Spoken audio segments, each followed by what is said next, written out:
जाला जे तुम्हारी भैया मेरी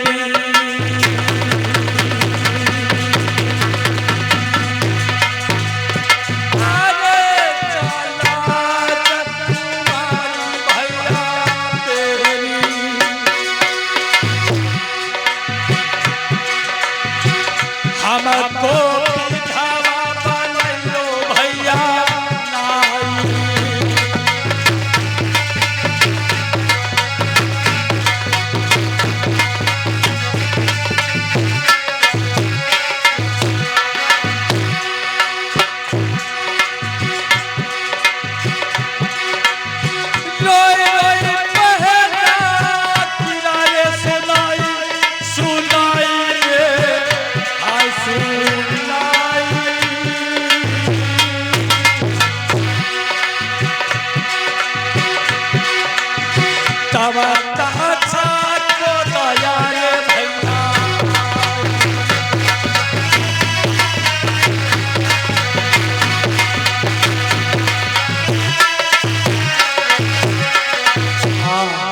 हाथ जोड़ के भैया बोले, भैया मुझको विधवा मत बनाना भैया, मेरी लाज तुम्हारे हाथ में है भैया। रोती रही आंसुओं को देखा, वो भी मन ही मन में पछताने लगा।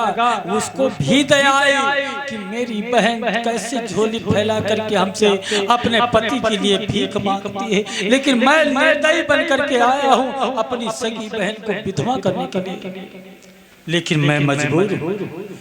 एक ऋषि का श्राप भी लगा है।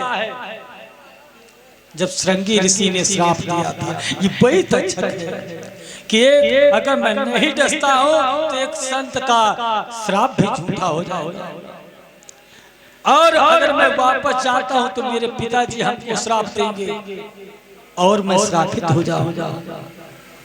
लेकिन जब रात्रि रात्रि के बेला पति पत्नी दोनों अटा के ऊपर लेटे हैं। अब वो तक्षक ने आधी रात का मामला बनलवलते के केस जो थे वो खुला थे, वो केस जो है चारपाई से पलंग से नीचे लटक रहे थे। अब उन केसों को देखा है सर्प ने, अब केशों को पकड़ करके अब पलंग के ऊपर चढ़ी गई और सीना पे बैठ गया और निहारता रहा और देखता रहा कि बहुत सुंदर मेरी बहन बहनोई की जोड़ी है, मैं कैसे डसूं कैसे डसूं। लेकिन फिर भी बजुर्ग की छाती उसे करना पड़ा तक्षक को।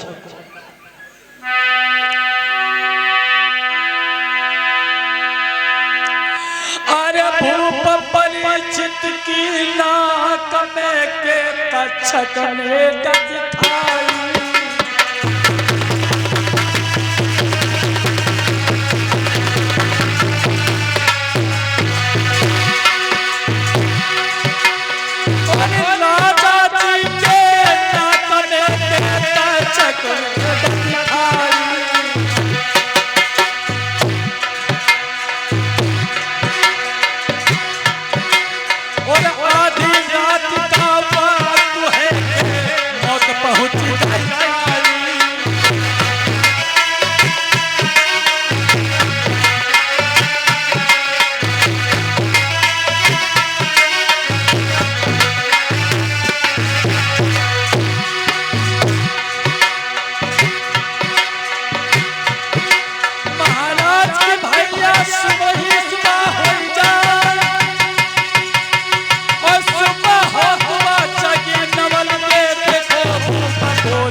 पंछी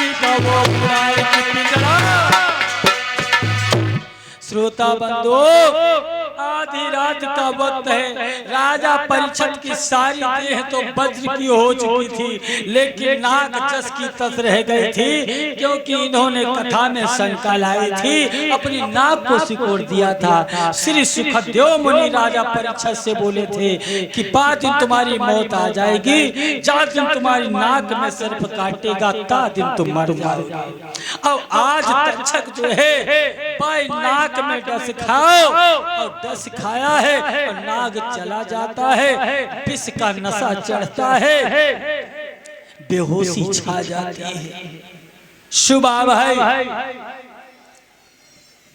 नवल दे उठ करके पहले अपने पति को ही देखा, और जो ही अपने पति को देखा शरीर में हाथ लगाया कि हमारे पति जगे रहे, और जो इस शरीर में हाथ लगाया भैया, एकदम से वो लाश जो थी लुढ़क गई।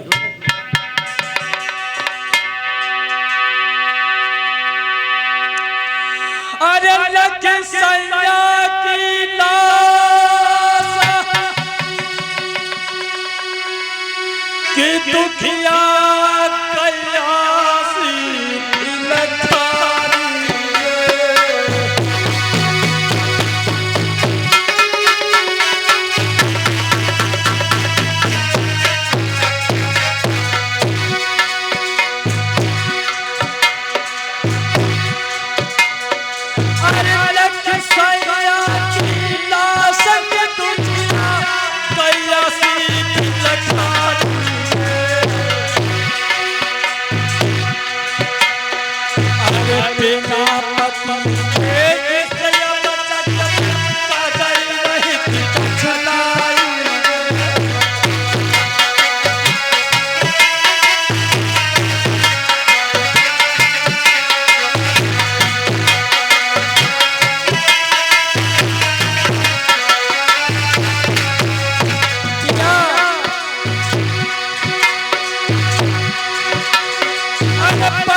श्रोता बंधु, जिस समय देखा है पति की लाश लुढ़क गाय की बात दुखिया टकराती रहेगी कि पिया तो मुझे बड़े निर्मोही बन गए, मुझे छोड़ के अकेले अकेले चले गए, अब बताओ मैं कहाँ को जाऊं, तुम्हें मैं कहाँ ढूंढूं।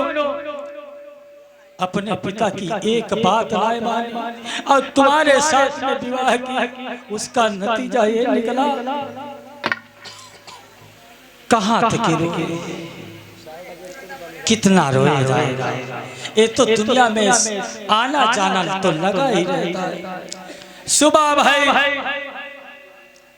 सूर्यदेव भगवान निकले और सूर्यदेव भगवान की किरणें जो थी वो महाराज परीक्षित के ब्रह्मांड में पड़ी, और जो ब्रह्मांड में पड़ी उनका ब्रह्मांड फट गया, और जो ब्रह्मांड फटो है स्वर्ग धाम से पुष्पक विमान आया, और उनकी आत्मा जो है उस पुष्पक विमान में बैठ करके परम धाम को चली गई, और मात्र चोला पड़ा है। श्रीमद् भागवत में हमारी कथे बस इतनी ही दी गई। अब आगे की जो कथाएं दी गई कि कहीं नवलदे जो है उनकी लाश को लेकर के कामोरो देश बंगाल को ले जाती है, घरनई में बिठाई। अब कहीं कहीं दिया गया है नहीं, नवलदे जो है वो उसके गर्भ से संतानें होती, वो इसका बदला देती है। ये आगे की जो कथाएं हैं वो कवियों की कल्पनाएं हैं, अपना अपना मत।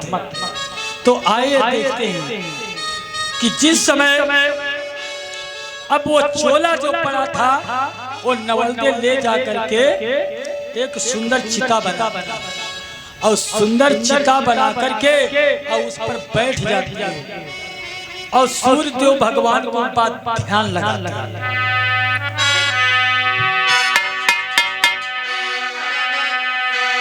अरे सूर्यदेव भगवान को दुखिया ने ध्यान लगायो, अरे पतिव्रता में नारी हूँ जावे तो आग लगायो।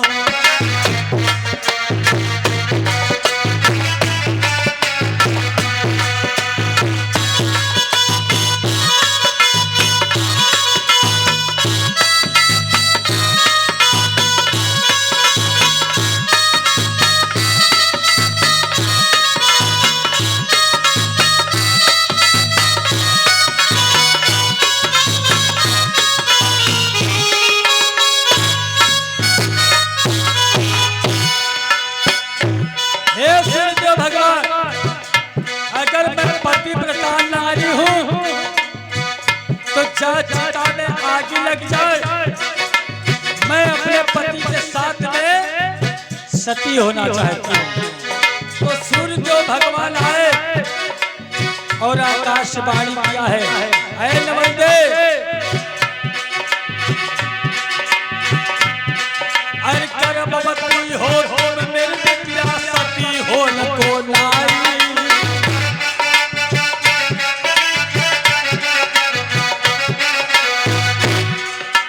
गर्भवती हो तुम मेरी बिटिया सती हो न को नारी, सती होने के साथ ही साथ गर्भपाल चली जाए।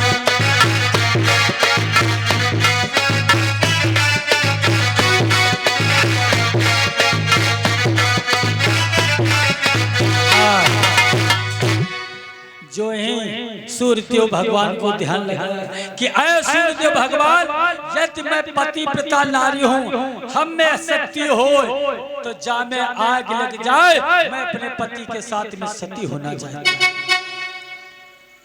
सो सूर्यदेव भगवान बोले, नहीं नवलदे, तुझको पता नहीं है तू है गर्भवती, अगर तू सती होगी तो तेरे साथ साथ ही गर्भबाल भी जल जाएंगे, तो और तू ना पाप हो जाएगा, ये अग्नि देव सह नहीं सकते, इसलिए तुम अपने पति का दाह संस्कार करवा दो, बाकी अपनी कोख की आस लगा करके बैठ जाओ। नवलदे ने अपने पति परीक्षित की जो है वो दाह संस्कार करवाया, और वो गर्भवती अपनी कोख की आस लगा करके बैठ गई। जिस समय वो आस लगाए बैठी है, जब समय पूरा होता है तो उसी की गर्भ से संतान पैदा होती है।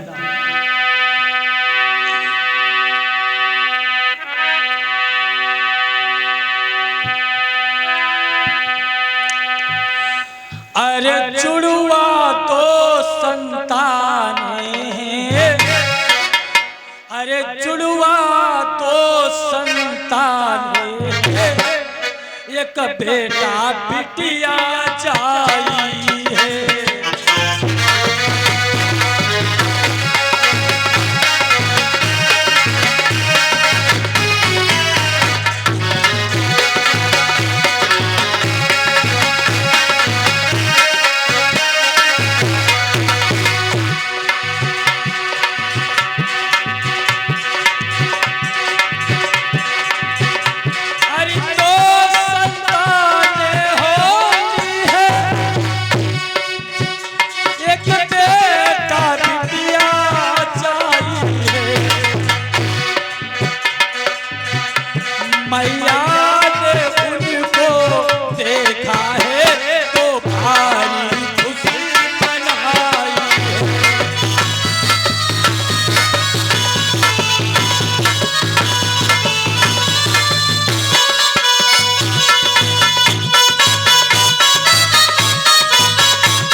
उस नवलते के गर्भ से दुई संतान जुड़वा पैदा भय। दुई, एक लड़का है और एक लड़की है। उसका नामकरण कराया गया।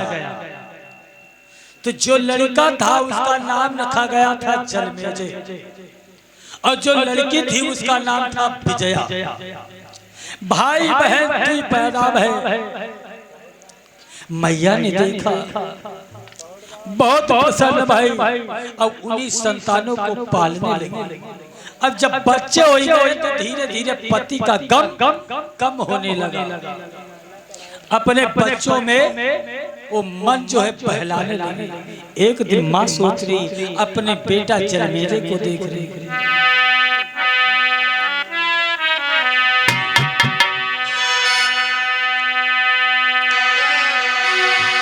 कि मैया मन में कराती विचार, श्यालो होई गोलाल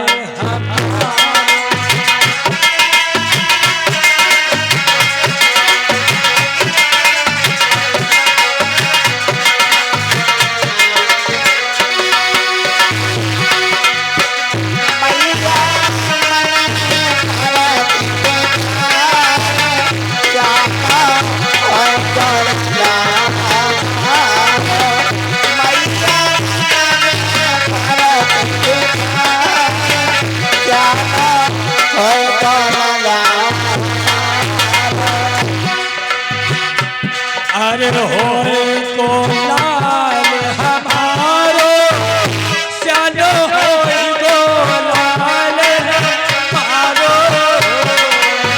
होए को लाल हमारो, श्यालो होए को लाल हमारो। कोई मैया करती विचार, श्यालो होए को लाल।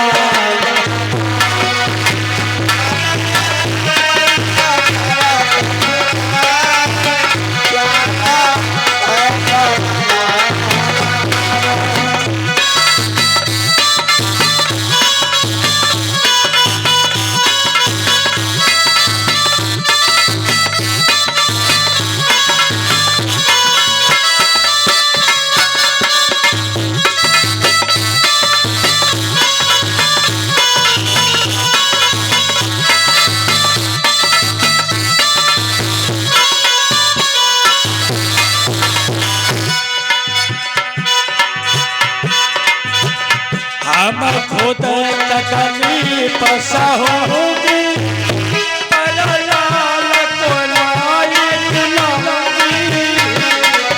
खुद तकनी पसा होगी, पर लाल से कुछ नहीं।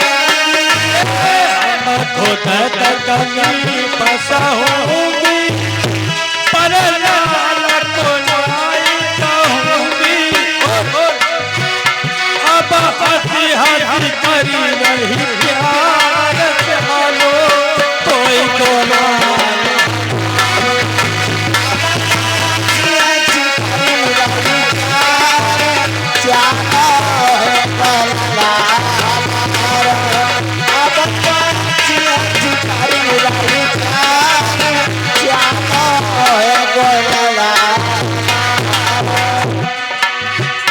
जब परो होई अवतारी, हम भमरिया तारी।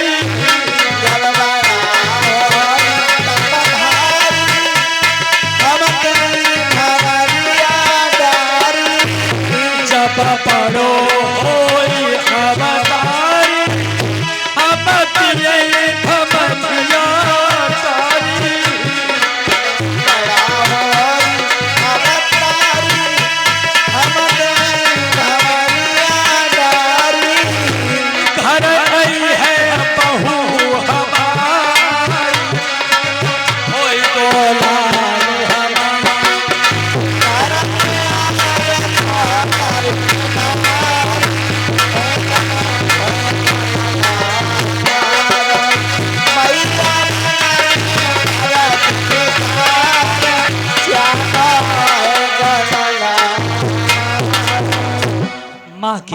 दिल में विचार कि मेरा बेटा जब सियाना होगा तो इसका मैं विवाह करूंगा।